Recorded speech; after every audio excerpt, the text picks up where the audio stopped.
Hello friends, welcome to my YouTube channel. Today we are going to learn about balanced diet. आज आपण balanced diet शिकणार आहोत. मग firstly we have to learn about definition of balance diet. सर्वप्रथम आपल्याला balance डाईटची definition शिकायची आहेत. A diet in all essential nutrient are present. म्हणजे अशी डाईट की ज्यामध्ये सर्व इसेन्शियल न्यूट्रिएंट प्रेझेंट असले पाहिजे. This essential nutrient are carbohydrate, protein, fat, vitamin, mineral, water, fibre. जसे की carbohydrate, protein, fat, vitamin, mineral, water, fibre यांचा समावेश आपल्या दैनंदिन डाईटमध्ये असला पाहिजे. तेव्हाच आपण बॅलन्स डाईट असं म्हणू शकतो. मग व्हॉट्स नीड्स ऑफ बॅलन्स डाईट. म्हणजे बॅलन्स डाईट घेण्याची आपल्याला काय गरज आहे. Lower disease of risk. म्हणजे कोणताही डिसीज अवॉइड करण्यासाठी. Increase general health. आपली जनरल हेल्थ इन्क्रीज करण्यासाठी. Important of balance diet. Next point is काय गरज आहे. म्हणजे इम्पॉर्टंट काय बॅलन्स डाईटची का इम्पॉर्टंट आहे, का महत्त्वाचं आहे balance diet. Control our weight. म्हणजेच आपलं जे वेट आहे ते पण बॅलन्स डाईटमुळंच कंट्रोल राहतं. त्यामुळं आपलं वेट कंट्रोल राहण्यासाठी बॅलन्स डाईट खूप महत्त्वाचं आहे. Improve our mental health. आपली मानसिक हेल्थ इम्प्रूव्ह होण्यासाठी बॅलन्स डाईट खूप महत्त्वाचं आहे. Good for growth. आपली सर्वांगीण ग्रोथ होण्यासाठी बॅलन्स डाईट खूप महत्त्वाचं आहे. Better skin and hair. आपल्या हेअरची आणि स्किनची चांगली ग्रोथ होण्यासाठी पण बॅलन्स डाईट खूप महत्त्वाचं आहे. Strong teeth and bones. म्हणजे आपले जे टीथ आणि बोन्स म्हणजे जे आपले हाडं आहे, मानवी शारीरिक हाडं यांची हे मजबूत होण्यासाठी बॅलन्स डाईट खूप महत्त्वाचं आहे. Improve our memory. आपली मेमरी इम्प्रूव्ह होण्यासाठी बॅलन्स डाईट घेणे खूप गरजेचे आहे. Improve stomach health. Stomach health improve होण्यासाठी. मॅनेज डायबिटीज मॅनेज होण्यासाठी बॅलन्स डाईट खूप महत्त्वाचं आहे. Next point is therapeutic diet. म्हणजे काय आहे थेरॅप्युटिक डाईट. तर मॉडिफिकेशन ऑफ रेग्युलर डाईट. म्हणजेच आपल्या रेग्युलर डाईटमध्ये काही ना काही मॉडिफिकेशन करणे. जसे की एखाद्या डिसीज कंडिशनमध्ये आपण काही फळं किंवा काही अन्न आपण खात नाही, तर आपण काहीतरी मॉडिफिकेशन करतो. त्यालाच आपण थेरॅप्युटिक डाईट असं म्हणतो. Next is malnutrition. When a person diet does not provide enough nutrient or right balance.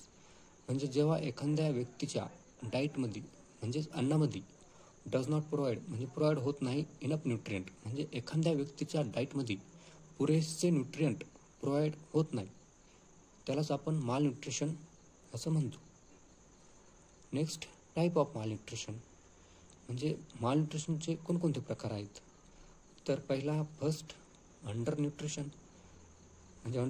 म्हणजे वेट लॉस झाल्याने म्हणजे वेट लॉस होणे यालाच आपण अंडर न्यूट्रिशन असं म्हणतो. Over nutrition. वेट वाढणे याला आपण ओव्हर न्यूट्रिशन म्हणतो. आणि third is nutrition deficiency disorder. म्हणजे न्यूट्रिशनच्या डिफिशियन्सीमुळे जे मालन्यूट्रिशन होतं त्यालाच आपण न्यूट्रिशन डिफिशियन्सी डिसऑर्डर असं म्हणतो. Next protein energy malnutrition. Also called as protein calcium malnutrition and food gap. म्हणजेच प्रोटीन एनर्जी मालन्यूट्रिशनलाच आपण प्रोटीन कॅल्शियम मालन्यूट्रिशन आणि फूड गॅप असं म्हणू शकतो. Next malnutrition commonly seen in infants and preschool children.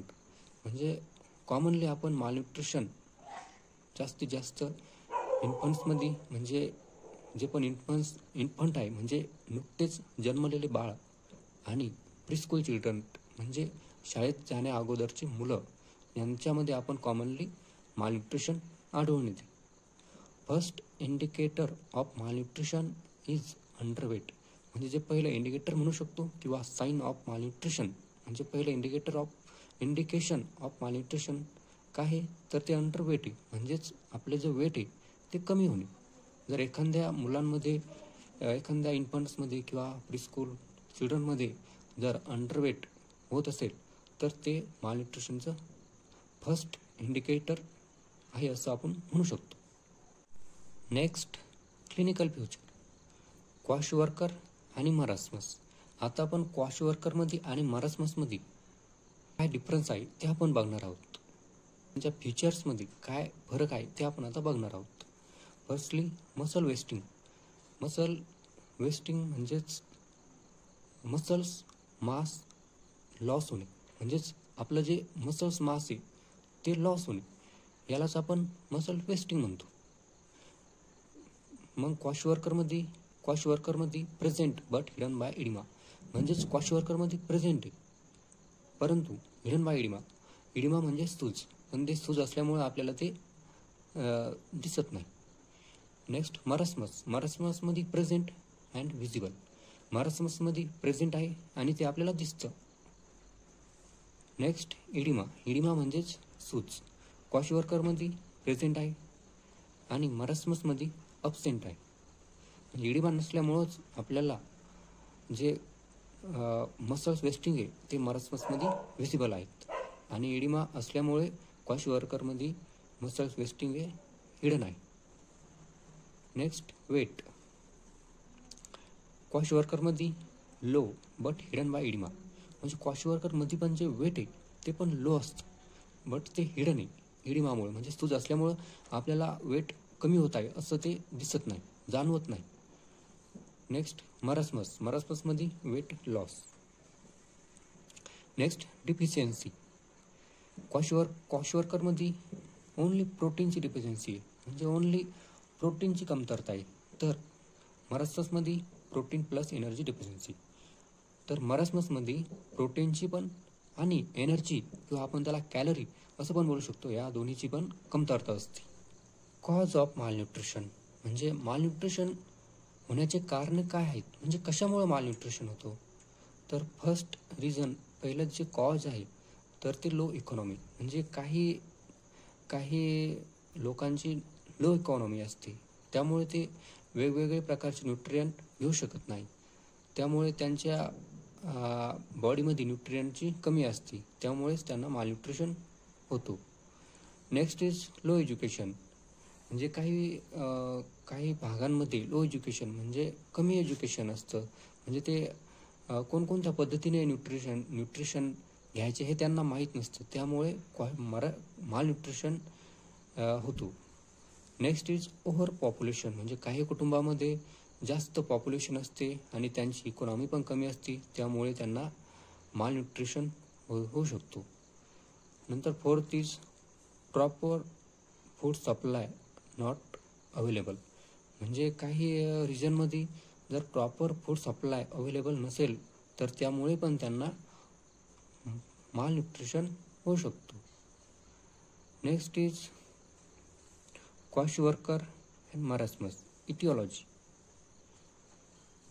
Protein deficiency, protein and calorie deficiency. क्वॉश वर्करमध्ये प्रोटीनची डिफिशियन्सी आहे, तर मरासमसमध्ये प्रोटीनची आणि कॅलरी म्हणजेच एनर्जी, ह्या दोन्हींची पण काय डिफिशियन्सी आहे.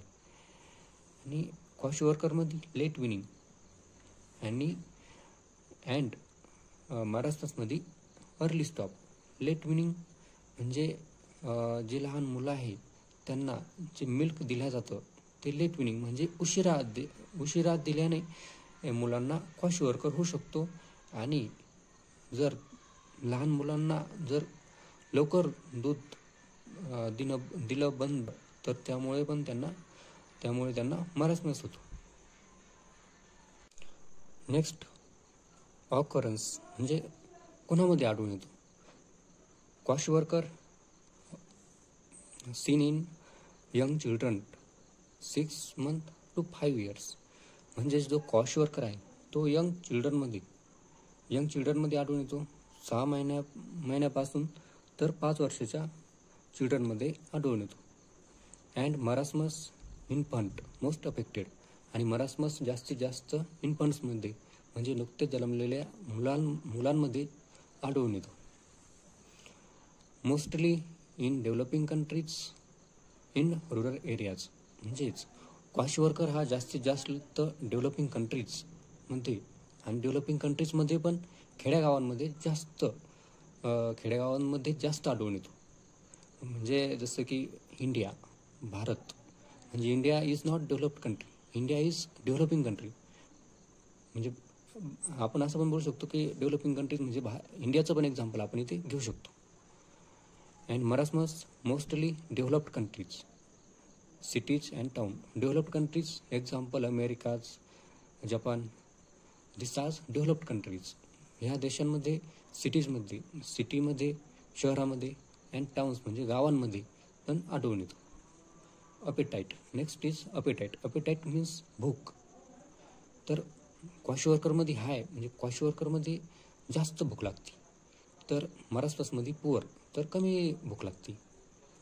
Change in physical appearance. म्हणजे next features is change in physical appearance. म्हणजे फिजिकल अपिअरन्समध्ये काय चेंज होतो, काय बदल होतो.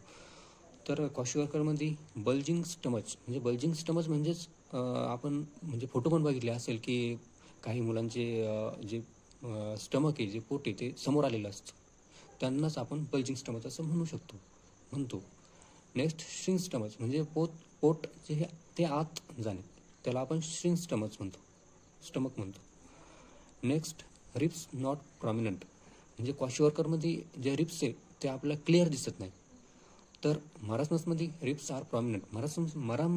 मरासमसमध्ये रिप्स प्रॉमिनंट क्लिअर दिसतात. तर क्वाश वर्करमध्ये माइल्ड वेट लॉस. म्हणजे क्वाश वर्करमध्ये थोडंसं वेट लॉस होतं. अँड मरासमसमध्ये सेव्हरल वेट लॉस. म्हणजे मरासमसमध्ये जास्तीत जास्त वेट लॉस होतं.